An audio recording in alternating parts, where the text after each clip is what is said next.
Good evening, everyone. I'm Claudia Tobin. Welcome to the Royal Drawing School. A really warm welcome to everyone joining us here in the studios and also online.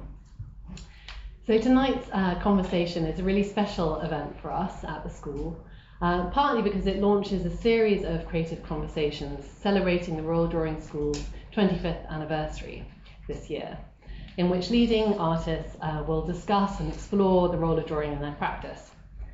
So it's a really great pleasure that to launch this series of conversations, we welcome tonight Cornelia Parker, one of the most acclaimed, experimental, inspiring artists working in the UK today.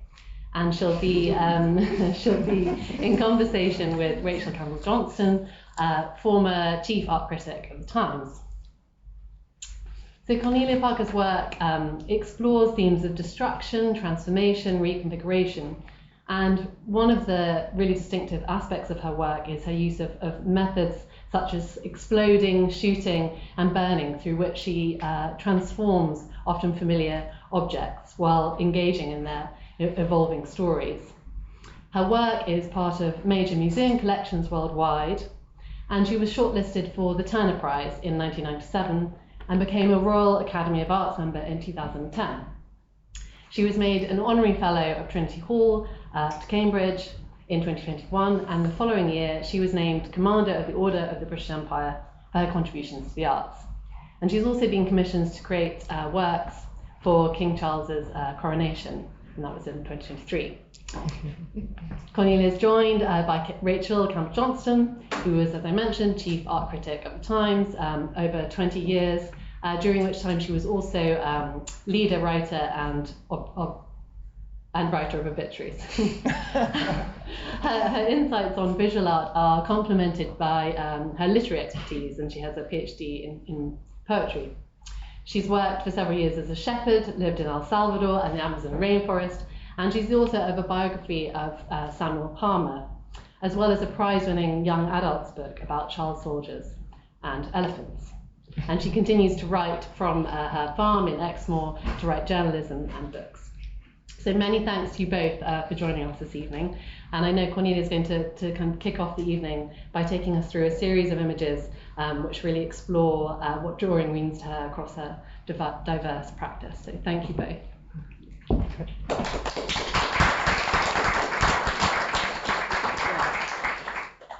Yeah, right, drawing, this is what we all come into this room to do, or a lot of you come into this room to do. Fundamental human response to the world. Anything, prehistoric animals scratched onto cave walls, graffiti on the streets, probably just outside. You've only got to give a kid with a wax crayon to see how basic the instinct to draw is, and it's a universal pleasure, fluidity of a Chinese scroll, the intricacy of an Islamic manuscript, the symbolic patterns of, they're Aboriginals now, First Nation Australians we call them now, don't we? And in Western art history, of course, drawing is particularly important, and it's how we've developed all the techniques that we've passed down, learning of perspective, the study of anatomy, the exploration of the creative freedoms that modernism brought, Think of Jackson Pollock's huge, great splatterfest paintings. Are they anything more than a great big drawing gone awry? Or at least gone on the rampage. And so I was quite surprised when they suddenly said, will you come along and talk to Cornelia Parker? Because I thought, blimey, I can't think of a single drawing of that sort that Cornelia's done. And Cornelia is now going to give you a show of her work to tell you all exactly why I'm wrong. And actually what we thought is, since we're a relatively small group here, actually in the room, that if there are burning questions or really salient questions you want to ask on the way, can you stick up your hand and ask them? Because often, otherwise they'll get left behind. So as she goes through the images, if there is a big question, it would be, really acceptable to ask them on the way through.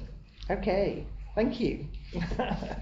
Well, I'm going to start with something that looks like a proper drawing. This was done by me when I was 18. Just to prove to myself that I could actually draw. And I went to the library and got this stuffed lapwing, which had been dead for years, and I spent all night drawing it meticulously when I was on my foundation course in Cheltenham, in Gloucestershire.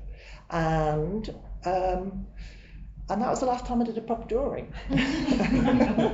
My parents thought it was the best thing I ever did. And I gave it to them and they had it on their wall. And they both died quite close to each other in time-wise in 2007. And the drawing came back to me. And my daughter, who was 6 at the time, said, "Mom, you can draw." She seemed to know what drawing should be. And then she did this, which is so much more expressive. And this is not a dead bird, this is a live bird. Children are just amazing. They're completely unfettered. And that, for me, that's 10 times better than my drawing. I did a piece with Tilda Swinton in 1995 called The Maybe. And she slept in a glass case as somebody asleep. And I filled the rooms of the Serpentine Gallery with various things, objects like the pillow and blanket off Freud's couch, Charles Dickens' last pen. They're all the people who were dead, but their history had been written up. So they were Dickensian, or they were Freudian, or they were Victorian, had Queen Victoria's half-mended stocking. This was the only object in the show that wasn't by somebody of great note, and it was called Sadie's Drawing.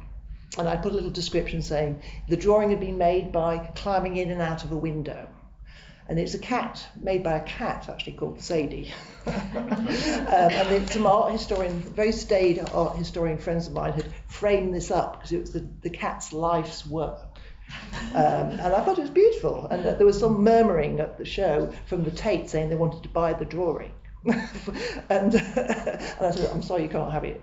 It's a cat drawing."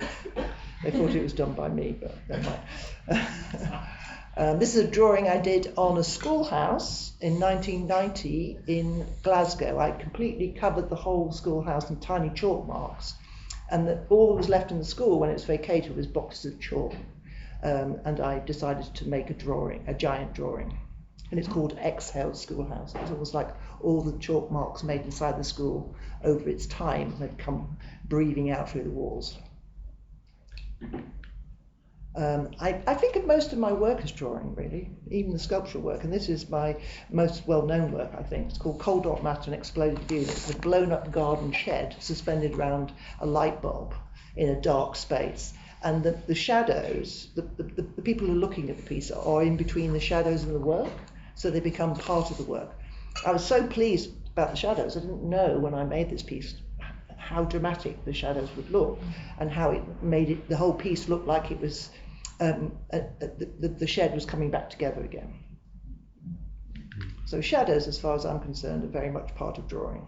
A few years later, this is in Texas, and this is a church that's been struck by lightning, and it's suspended the charcoal fragments. So this is a very large charcoal drawing, a cube, a few meters square, and I thought it was, quite funny because I thought the church had been struck by an act of God.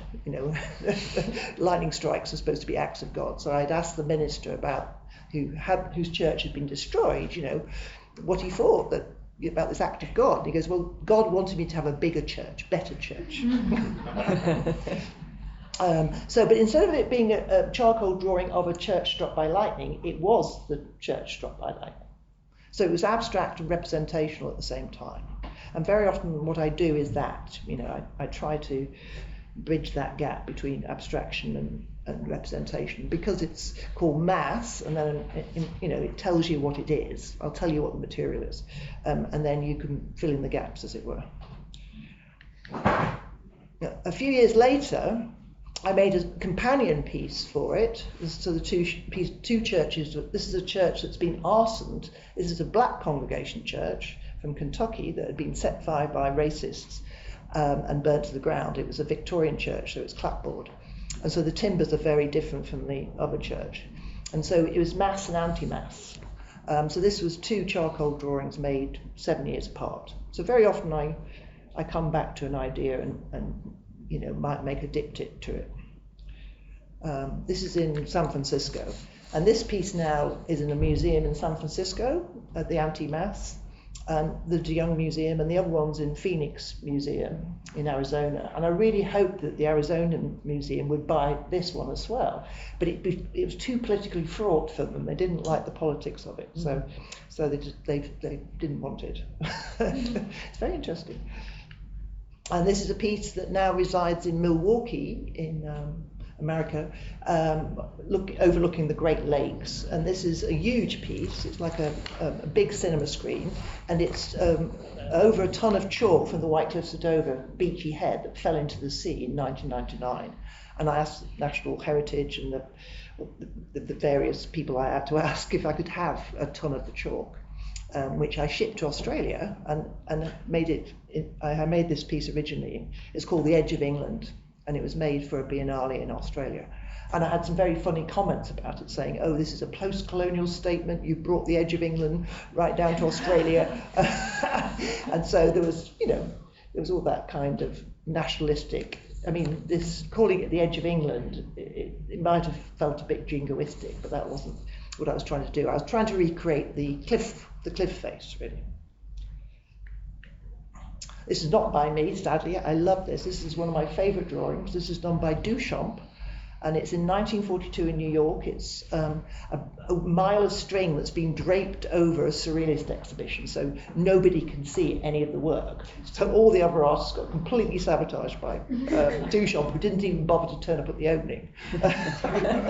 In fact, he employed some children to play ball in the space. And I just thought it was the funniest thing, and I just love it.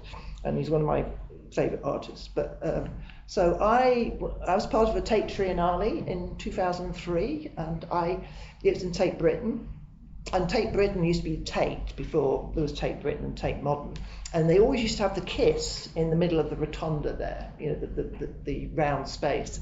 And so I borrowed the Rodin's The Kiss, which is part of the modern collection, Tate Modern, but because it's very Victorian, really, it doesn't feel like a modern piece. So it always languages on various not very nice sites, outside toilets and not in the proper galleries. And anyway, I thought I would just make an intervention, a very temporary intervention for this exhibition, which is called the Tate Triennale.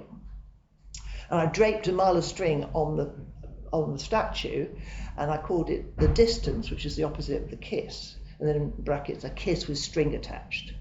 So as far as I was concerned, this is another drawing. and there was a group of very angry artists called the Stuckists, who they were called the Stuckists because they were stuck in the last century in 1900s, and they liked art that was proper art. Proper drawing, proper sculpture.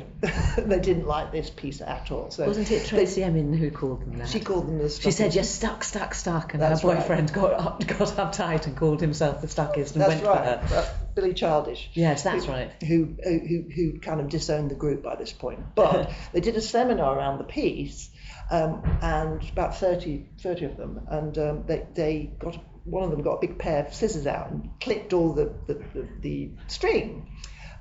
It got a boying on News at 10, when they used to have a boying. It's a sculpture vandalised at the Tate. People arrested, Stuckists arrested, because of course that's what they wanted, was publicity.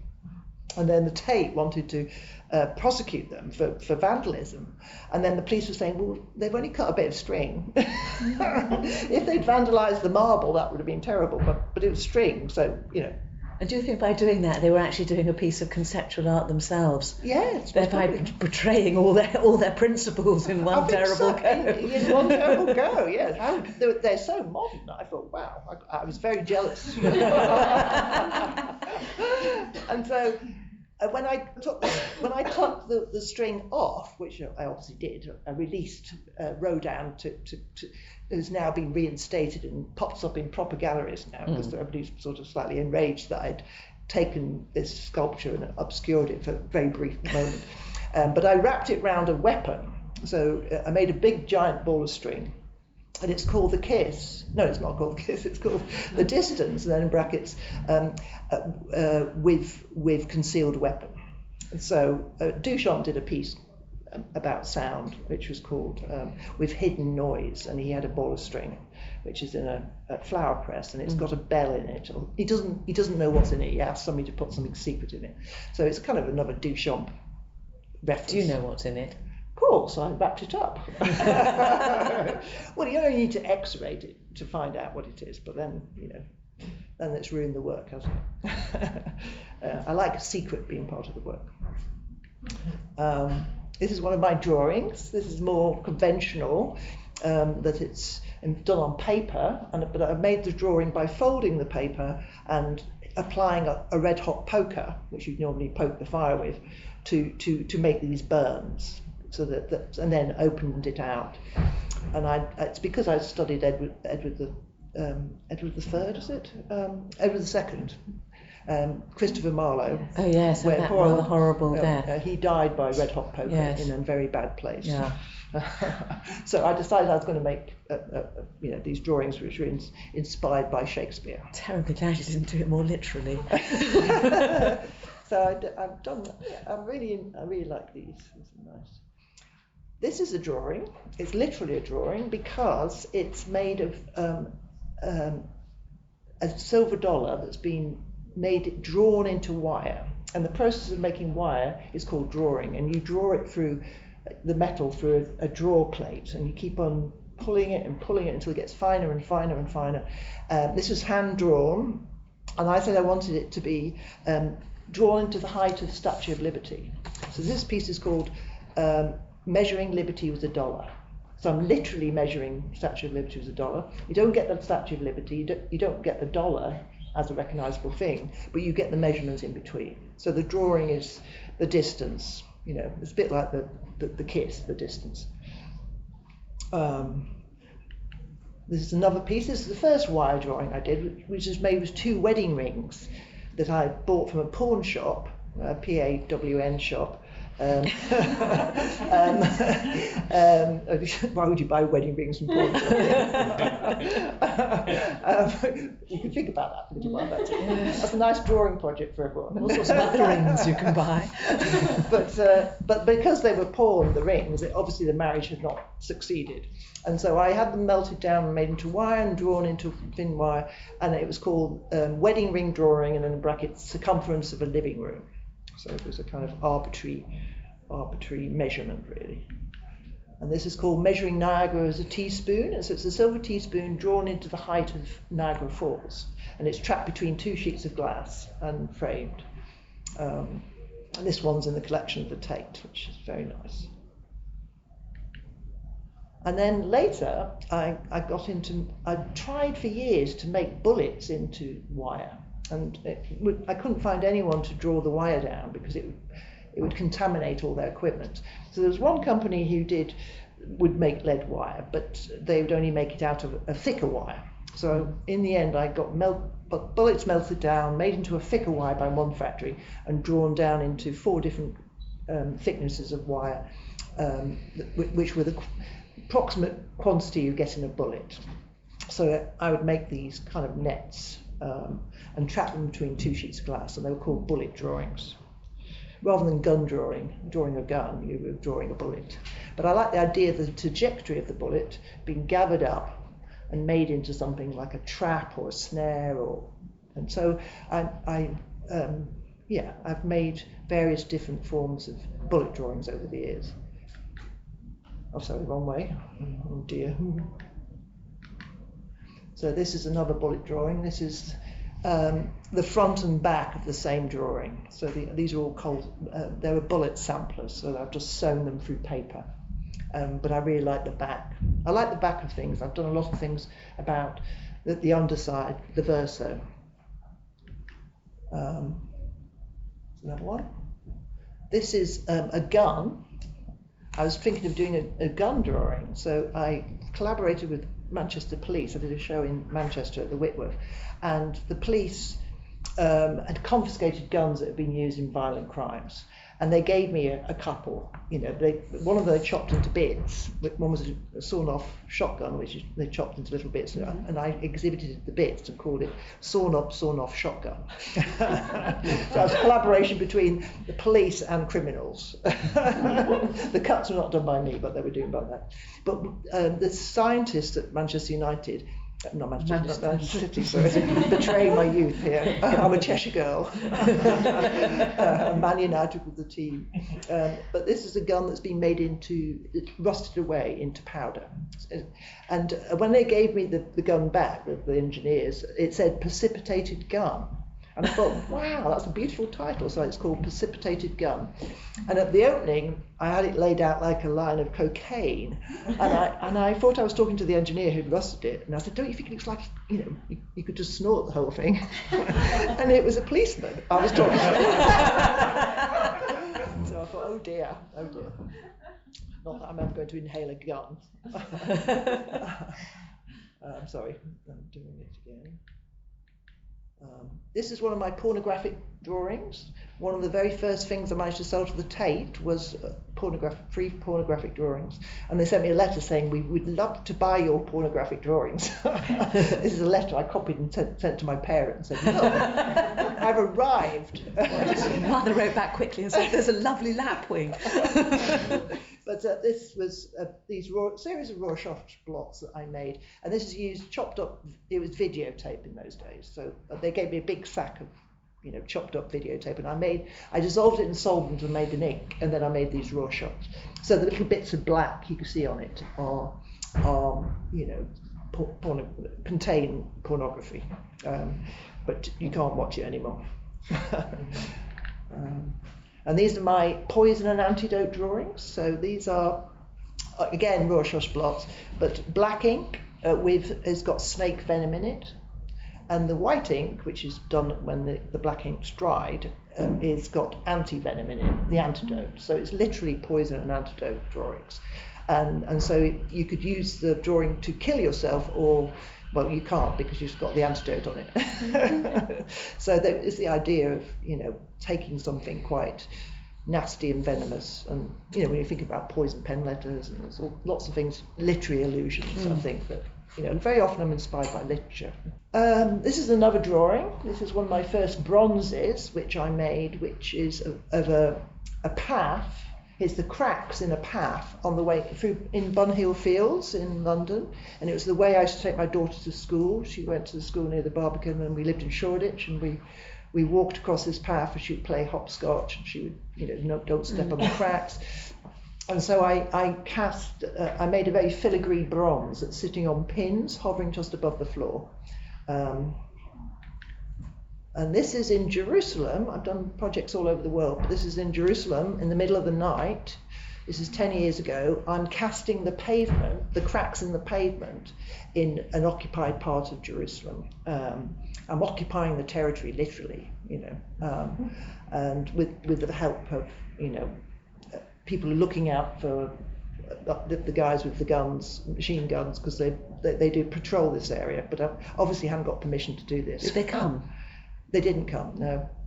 But the liquid that I've poured into the cracks, where is it? Sorry, oh dear. It's a cold cure rubber, and I'd taken it in my suitcase. I took extra luggage, and I had these liquids in my suitcase. I couldn't get anybody to receive it in Jerusalem, Palestinian, because it wouldn't be allowed to have that. So I just took it in my extra luggage, and then I used it to cast the cracks. And then I rolled it up and put it back in my suitcase, back to England, without arousing the suspicion of the other people. And that's the piece. It's called Jerusalem, and it belongs to the Whitworth in Manchester. I quite like the idea of taking the real Jerusalem to the site of the Satanic Mills. I was thinking about William Blake, and he talked about building Jerusalem on British soil, and Manchester's as near as you get to the Satanic Mills, really. Which also links to your Bunhill Fields, presumably. Yes, of course, because that's where Blake is buried. Yeah. And I made another. Yeah, so there's a piece that relates later on, but I made a series of embroideries using the skills of prisoners who are basically incarcerated for very long periods of time, and they've been taught embroidery by a charity called Fine Cell Work. And they did these series of opposites, war and peace, conscious, unconscious, but they're done in mirror writing, face to face, in the same fabric, slightly printed with what they have to embroider, and they get paid for their time as well. And so these works I made for Manchester. So there's deaf. You can read what deaf, you can read the back of the stitch to see the dictionary definition. But that's the back of the stitch, so there's verso and recto on the same side. I've just done this recently for the Royal Commission. I've done King and Queen. The Queen's on top on one and Queen's on the bottom, and so it's a diptych. Mm-hmm. What's that one? Conscious and unconscious. That's not a drawing. That's been made by Freud, by his bottom. And it's called Marks Made by Freud Subconsciously. So that's his seat at the Freud Museum, and the only person who's ever sat on that seat is Freud. So really has been sort of sitting there, rocking away, talking to his patients, and all those creases have been made by him.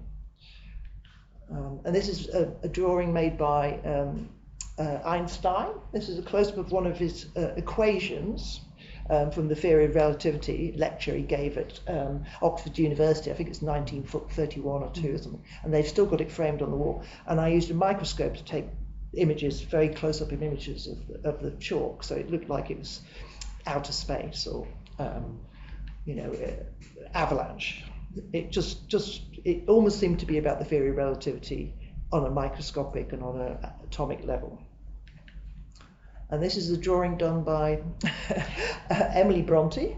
This is her quill pen, which she's made from a feather. So she's cut a feather, made it into a quill pen, and she scribbled away with it, and she's worn away the tip. And I did a residency at the Bronte Museum, and I made lots of Brontean abstracts, and this is one of them. So I took objects, relics of theirs, and put them under electron microscope at Bradford University, and I made a series of these kind of images. And this is a pinhole made by Charlotte Bronte. I quite like these tiny little movements they did that were very unconscious. They were not thinking of as great literature or anything. It was just literally a physical act. This is me and Kostya Novoselov, Nobel Prize winning physicist at Manchester University, one of the inventors of graphene. He won the Nobel Prize. Oh, yeah. Graphene is made out of one atom thick layer of graphite. And I said to Kostya, could you make graphene, which is this, amazing, which all the physical properties of a 2D material, molecules rearrange, it becomes the strongest material in the world.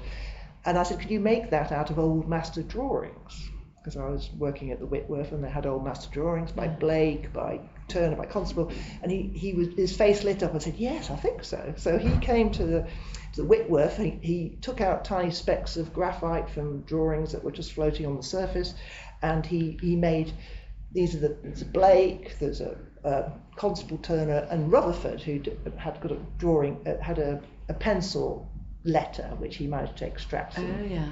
And Rutherford split the atom in Manchester. And I said to him, what can you do with it? And he said, can you make an electrical charge? And he said, yes. And he said, well, what would trigger it? He said, a breath would do it. So I got him on the night of my opening at the Whitworth to breathe on a tiny speck of William Blake graphene, which sent electrical charge to these two guys over there, who set off a fire display which had a meteorite in it, and it was a meteorite landing, and Blake had written lots of stories about meteors landing, and so his poetry is very inspired by all this stuff. So the whole thing was called Blake in Abstract, and the breath was called Breath of a Physicist. This is me spitting tequila onto a photogravure plate, and then when it evaporates and you expose it to light, and it has all these nuances in it that etching doesn't.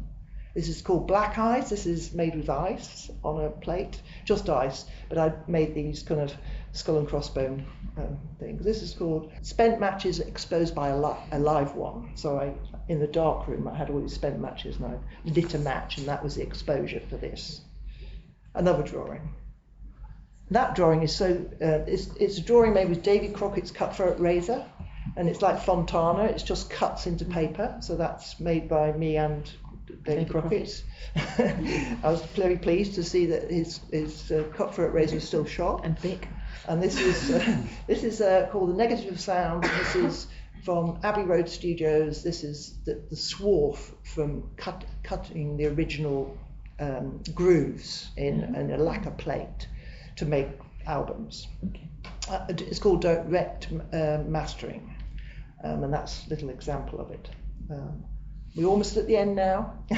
This is prison wall abstracts. These are not done by me. These are done by these builders who are repairing Pentonville Prison's wall. And I just love them. I thought, wow, these amazing abstract expressionist work.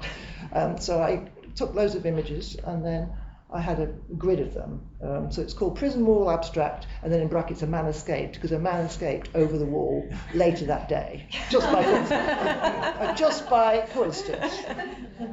And that's a drawing made by tourists at Westminster Station. This is the map in the underground, and Westminster has been obliterated by excessive tourist hands. This is called World Falling Apart at the Seams. This is a map of the world which is held together with sellotape that I photographed in a street market. And this is the last one or two.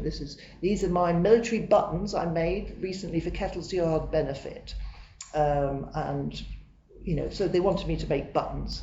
So I just got some lead soldiers and punched holes in them, and that's why those little holes are in the heart. Oh, and this one's lost his head. Oh. Okay, that's oh dear, he's been attacked from behind. That's it. I'm over. It's all good.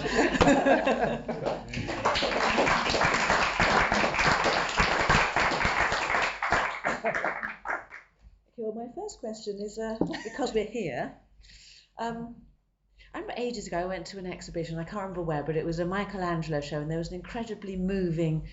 One of his drawings of a Madonna and Child, and he had scribbled by it, "Draw, Antonio, draw, and don't waste time." And it was to one of his favourite pupils. And the pupil had done a rather inadequate, I have to say, trying to copy Michelangelo's drawing. But it was this sense of, he was quite old then, there was this sense of the imperativeness, this man for whom line and drawing, line was the leash of his imagination, really, wasn't it? It went off everywhere. Yeah, and then you were talking there about to draw out, drawing out a wire. And I was thinking about the Latin, ducare, to draw, educate, educare, to draw out is the meaning of educate. How important is it to learn drawing? Because an awful lot of this lot are doing it. Nothing wrong with that. But draftsmanship, do you think the actual draftsmanship has a role to play now? Well, of course it does, yeah, but I can't do it. I think, I did that Blackwing, and then I sort of thought, I've done it now. I've drawn, photographically, and my daughter's bested me. She's 6 years old and she's already done something much more exciting than that. Of course there's a place for it. Everybody should be able to develop their art in any way they want. There shouldn't be any rules, I suppose. I just feel I went to art school because I wanted to be free, and I wanted to be free to make the work I wanted to make.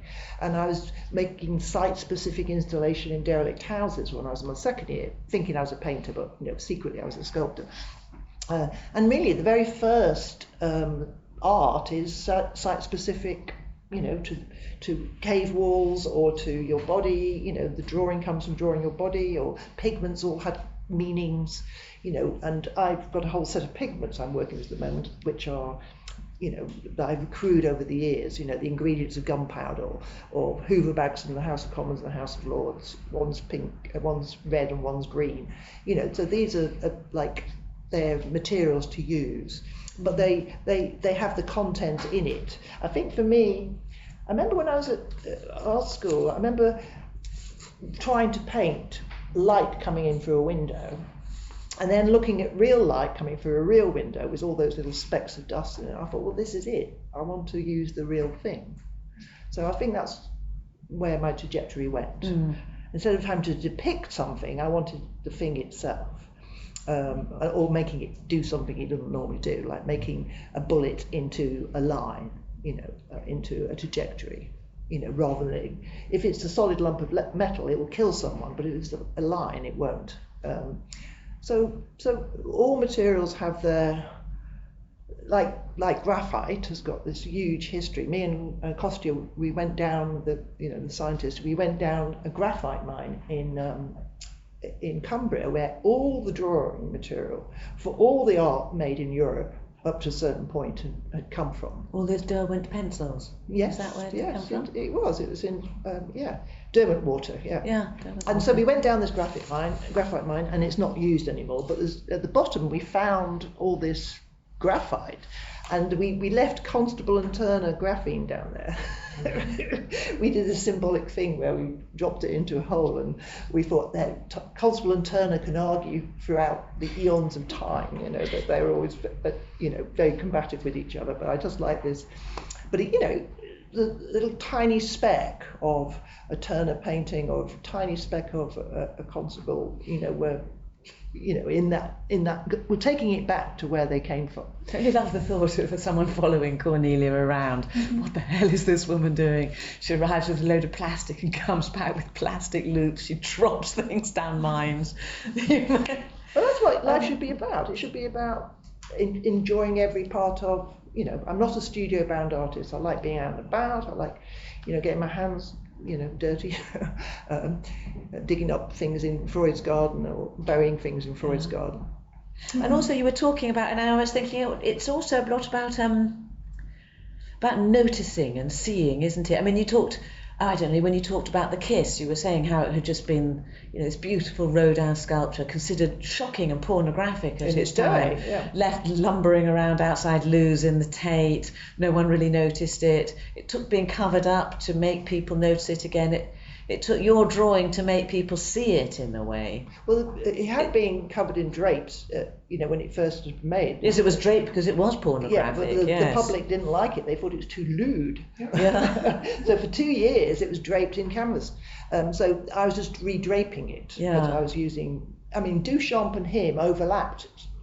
Their history is sort of vaguely overlapped time-wise, and I just thought how different they are as artists. One's retinal, one's conceptual, and I like both of those things, and so that's where my interest lay, And also, the Kiss is one of the most famous sculptures in Britain. Everybody knows what the Kiss looks like. They can conjure it up in their mind, and for it to be covered over was, it was about relationships, really, that piece. It was about the complications of relationships, and that the Kiss is too lyrical somehow. It's too romantic idea of love, and it was part of a much more complex set of sculptures, the Gates of Hell, and that the couple are depicted in the Kiss.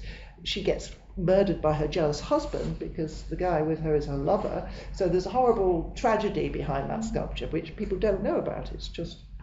But I learned a lot about it when I was doing that piece, but it became... So it is about asking people to see extra sharp. Yeah, I think sometimes by withholding something, it makes people yearn for it more. Yeah. The forbidden fruit. Yeah. So, do you think, is a drawing a finished work? If all your works are drawings, you said earlier, I think actually all my sculptures and all my conceptual pieces are drawings, then what's the difference between a drawing and a sort of completed, sort of masterpiece, if you like? It's in the eye of the beholder.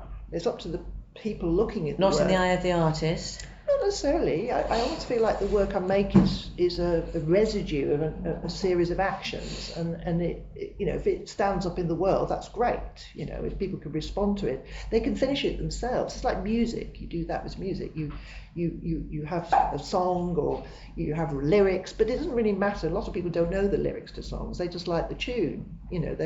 They're using it to launch themselves somewhere else, and that's what I want for the work. I want it to be a catalyst rather than a sealed off finished thing. I very often like unfinished things, like all the Turner paintings that he left in his studio, those kind of things. So it is a bit like a drawing in that it's something which is provisional. the lineaments of something sketched out for other people to finish. And well, I mean, drawing is just the idea of the definition of drawing. Everybody's got a very different definition. Yeah, what of is your definition? Well, That was what I was going to ask you. If you had to really, I think it's, for me, it's the way I see the world. That it's the line, it's the gaze, it's the spaces you excavate, and I make ephemeral work. I don't make big, solid, lumpy. I don't make big bronzes. My bronzes are all filigree. I make things that are like tracery. And so for me, drawing feels, more like where I am than say, Henry Moore's sculptures. If you had a sliding scale, then I'd be over there. Because quintessential to your work, especially from what you've shown us here today, what you've chosen to show us is this sense of transformation, constant moving, something that can't be fixed. That's what we're like. We all evolve and change. We're not fixed. And the idea of the definition of drawing being a fixed thing, for me, seems like a shame. And what I loved about Kostya, the Novoselov, the scientist, is he and I sort of engaged on this level of love of graphite, and the history of graphite. And he surprisingly was really able to grasp what it was, that we were both excited by. The idea of taking tiny specks of graphite that collect in the gutter of sketchbooks in the collection of, a museum, and make it into something else as a trigger to something else was very exciting. I mean, and the firework displays were like drawings too. The tracery in the sky, lightning strikes. I mean, nature's very good at drawing as well. Yes, spiders. Spiders are great. I mean, when you look at drawings, if you go and look at old master drawings, there's an absolute physicality of the touch. You feel the artist's hand moving across it, sort of skipping across, picking up a hem and sending it fluttering, or rubbing and smudging at the muscle, or you constantly feel this real sense of tactility, of palpability. Is that something you miss in your work? Do you feel you have it in your work? I think I have it in my work. I think it's very evident in my work, I hope. And I hate to think it wasn't. But it's not about technique. The techniques I have in my work are very idiosyncratic to me. I've made those techniques, and that's fine, I don't, it's almost like the received idea, Edward de Bono, wrote about lateral thinking, and he said that education, the received education is like a deep hole, and at the bottom of the holes are experts. But they can't see, because they're so far down in this deep hole, they can't get out and have original thought, whereas somebody else who's digging lots of little shallow holes all over the place, has more chance of coming up with an original idea. So his concept was, don't just learn the received idea. The idea that drawing was done, 400 years ago, and that's the way it should be done forever. Not everything evolves. Science, everything evolves, and music evolves. Why not art? Why not drawing? Drawing is in the eye of the beholder, I think. And my objects, my drawn pieces of wire, they are, they'll never be the same twice. The material has its own ductility. Yeah. And lead I like particularly because you can do a lot of things with lead you can't do as a springy piece of silver. So what you can do is dictated by the material. And do you actually do it yourself? When you're doing something like using the polish from Henry VIII's armour, are you actually allowed to do that yourself, taking the tarnish? I mean, I've had my hand on Henry VIII's codpiece in my time. A very large thing it was as well. No, it's great. That's part of the fun, really. Obviously, I can't do everything myself. Some things technically I can't draw. There's certain things I go to silversmiths or I go to people who can do that thing. And then I'm very interested in what a guy, for example, I was using for hand engraving words into metal, and he was saving all the tiny bits of swarf that he'd excavated from engraving, and he put it into a little pot, and that's his holiday money. you know. So at the end of the year, he would, you know, take that and sell it, and then he'd have his holiday money. And apparently, you know, places like Hatton Gardens, the doormat has got more specks of gold in it than you know. There's gold everywhere, basically, in those places. So I'm really interested in, you know, apparently they used to do things like when they had Brill cream, for example, the guys who were doing engraving, they would do this with their hair, and then they have all these gold specks in their hair. Oh, wow. And they'd go home and they'd comb it out and put it in a pot. But I love all that stuff. That's great, you know. So I'm always interested in the kind of detritus, really, from the, you know, the things that are engraved in silver and gold are usually monumental things, you know, the commemorations, the anniversaries, the names, but the opposite of that, the negative of words, which is, these tendrils are, they're the negative of words. For me, that's much more exciting.